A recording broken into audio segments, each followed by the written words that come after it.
Well, morning, everybody. It's really nice to have you back. I'm sure lots of people have said this to you, but we've been really looking forward to having you back. So welcome back to school, and a special welcome to our Year 7s and our Year 12s who are joining us for the first time. And for people who don't know, my name is Miss Howell and I'm Deputy Head here. And my job is particularly to make sure that you're all safe. So I'm in charge of safeguarding, I'm in charge of attendance, and you know, I'm somebody that hopefully you would feel that you could come to talk to if you were worrying about anything. And that's what my assembly is on today. For the people who've been here for years, you will know that my first assembly of the year is always on safeguarding. And here we have it. So the first slide you should be seeing here is really a description of what safeguarding is in our school. And you will see that it covers an awfully big range of aspects. And every year the government updates us on what they think is the most important aspects of safeguarding for the year. And it won't surprise you that if you look down to the bottom, what will it be for you? Bottom right hand corner, then you'll see online safety, including when home learning is a key thing, and that's for obvious reasons. And so, you know, part of the things that we're doing in school to make sure you're safe is that when we're out of school, when you're at home learning, that we still can make sure that we're looking after you. You will see some things that have been in the press for a number of years, like knives and weapons, where we're also responsible for making sure that we can keep you safe in school and out of school by the information we give you on how to protect yourself from knife crime. And there are a range of other things. I'm not going to read it all to you. But again, a couple of things that are particularly important, particularly given the lockdown that we've had and the effects of that for some families, is just at the top there, mental ill health and its potential indicators. We're responsible for making sure that when you've been having a tough time, we still take care of your mental health and well-being. But of course, safeguarding's got a lot of other aspects to it too, and you'll see there on the screen some of the other local and national concerns, not linked to COVID-19, but linked to other things too.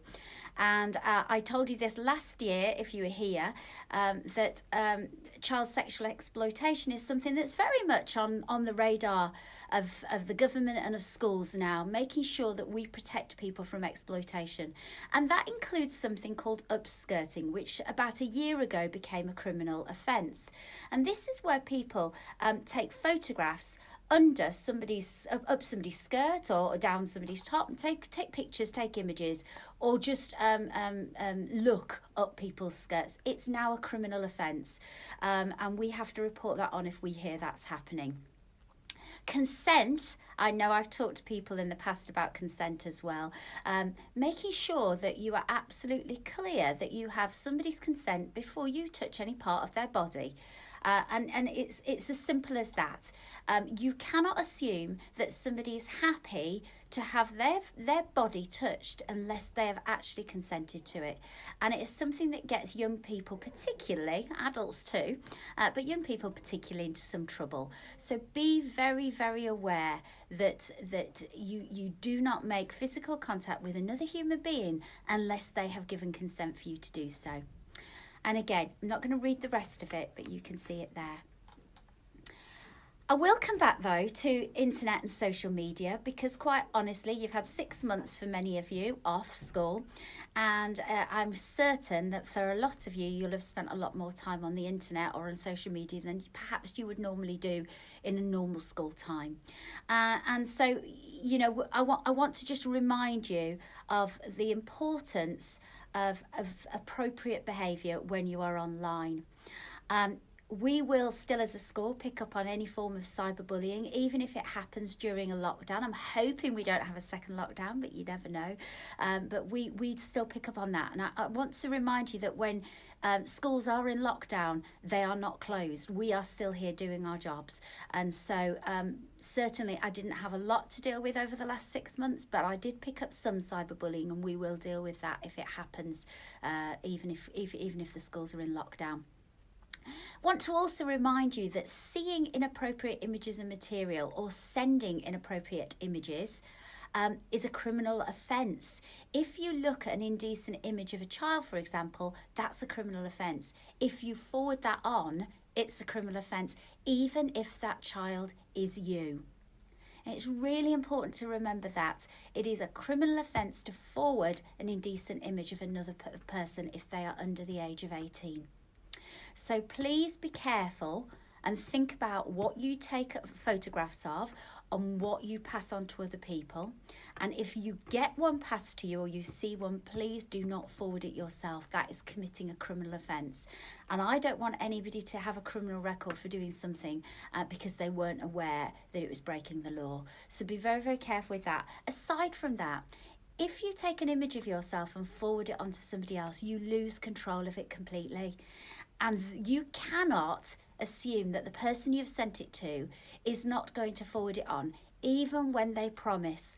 I cannot tell you the amount of times I've had crying students in my office saying that their boyfriend or girlfriend had promised they wouldn't forward it on, and then they have, and it's gone around. And the second that you press send, you lose control over it.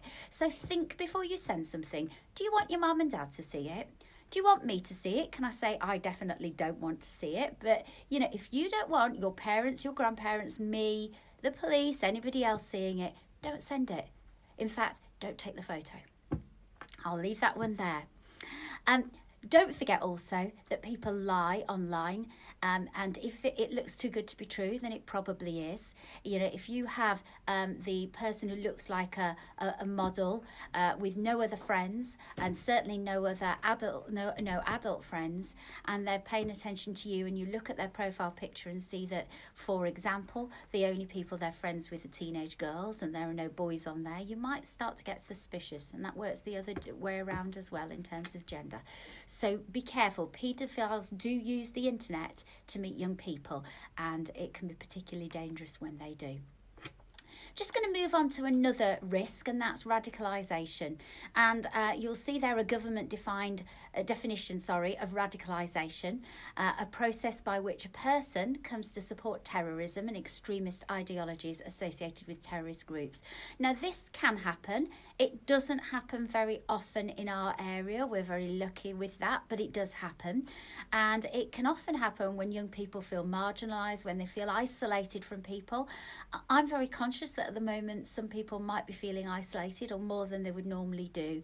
So if you're worried about somebody and you think they may be becoming radicalised, where your friend might be changing the way they talk, and that's either far right extremists or Islamic extremism, either way, do come and talk to us because we can help them. I've talked about knife weapon just briefly. Just look at that for a statistic there. 45,627 offences in 1 year in this country involving knives and sharp instruments. And that's the ones that have been recorded to the police. So you can imagine there'll be far more than that. That's a 49% increase on 2011. And 242 deaths by knife crime in 2019, and 1 in 4 of all victims are young men aged 18 to 24. It is startling figures. So my advice to people is please don't carry knives. It is a criminal offence. The people who tend to die from knife crime tend to be people who also carry knives, not from people who don't. And so think about that, be very, very careful, and certainly we would take very, very seriously anybody who brings a knife into school or a weapon. That is dealt with incredibly seriously, and it may well be that anybody caught doing that will find that they do not come back to our school. Criminal exploitation. You may have heard of it on the news, called county lines. This is something that is becoming increasingly problematic, where young people who are vulnerable are enticed into becoming, if you like, drug mules and working for gangs. And it is certainly a form of exploitation, and it is something that can affect boys or girls, males or females, and it tends to have a power imbalance where the people running these drug gangs make you feel wanted, make you feel valued, maybe give you free phones, give you money, give you drugs, give you alcohol. They are not your friends. They're going to make your lives difficult, and they're going to use you. I think that's what I'm trying to say.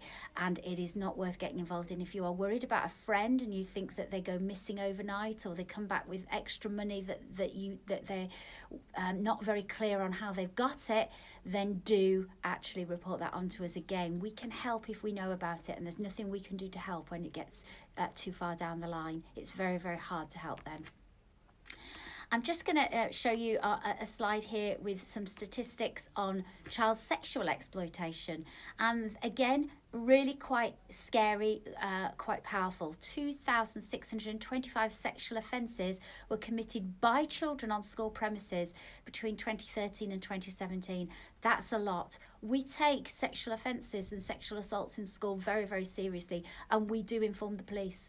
So please, particularly when you are, at any time, do not, touch somebody inappropriately in school or out of school, but know that if you do that in school, that we will be involved and we will take it seriously. If it happens out of school, we will also be involved, and we will be making reports to police, to social services, because that can't happen. I need every child in this school to feel that they are safe at all times, and we will deal with things if people don't feel that they are safe. So what do we do in a proactive way as a school to help students? Well, again, we make sure that all of our systems are based about mutual respect, and you will know that our 3 R's are based around mutual respect. We make sure that everybody knows what respectful behaviour it looks like, and we challenge poor behaviour. We challenge behaviour that makes people feel undermined or inferior. Essentially, we say to you, treat everybody like you want to be treated. And look after each other, look after yourselves and look after each other. And if people behave in a way that is inappropriate, we deal with it. We deal with it quickly, and we deal with it seriously.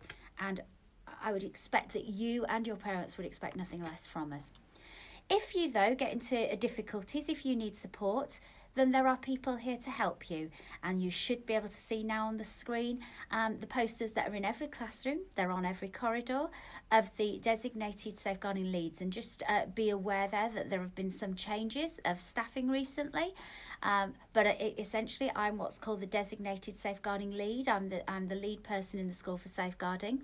And Miss Downing is deputy designated lead. She's our assistant head teacher, and she's there when I'm not in school to help with that as well. But you've also got 4 members of staff there who are full-time, non-teaching, and who are purely there for your well-being. So we've got Mrs. Bailey and Mrs. Williams, who are our school counsellors too, and that's there and available for you if you need it. We've also got Mrs. Grigg, who's now also one of our safeguarding leads, and she also helps with attendance intervention. And you've got Mrs. Knight, who is our post-16 student support manager, and she liaises particularly, though not exclusively, with sixth form safeguarding and wellbeing issues. You've also got our confidential support and advice line. It is working together at thepoleswithschool.com. You can email at any time, and you will be guaranteed a response from one of our team confidentially within a working day. So if you call on a Sunday, you will get a response before the end of Monday. But if you call on a Tuesday, you'll get a response on Wednesday. Okay, so please do feel free to use that. We won't, it can be anonymous if you want it to be. We won't force you to tell us, and we won't come and drag you out of a lesson on the next day. It will all be done on email unless you choose to do it differently. Other non-school options, there's a list in your planners if you've got planners of phone numbers. If you don't want to talk to us, there's Childline number, NSPCC. You can call Children's Services, or your families can, or a friend. You can call the police if it's serious. Or there is also the Child Exploitation and Online Protection Services called CEOP, and they deal with particularly online issues. And you will now see it on the screen there, a button on the red button there that says report abuse. You click here, you just literally go on, you click on the site, that it brings it up a small kind of email thing, message thing, and you fill it in, and it goes to CEOP, and they will deal with things from there and support you. Again, if you're worried about talking to us and it's an online issue, talk to them. And that's it, everybody. I'm not saying any of this to scare you. I'm not saying this because I want to fill you with fear or dread. I want you to feel that there are people you can come to to get help if you are worried about yourself, if you're worried about a family member or a friend and you need support. But I also want you to know that we do take the safeguarding incredibly seriously, and if you do get involved in some of these things, you know, we will deal with it as well. So look after yourselves, look after each other, and have a really good start to the term. Thank you. Nice to talk to you. Bye-bye.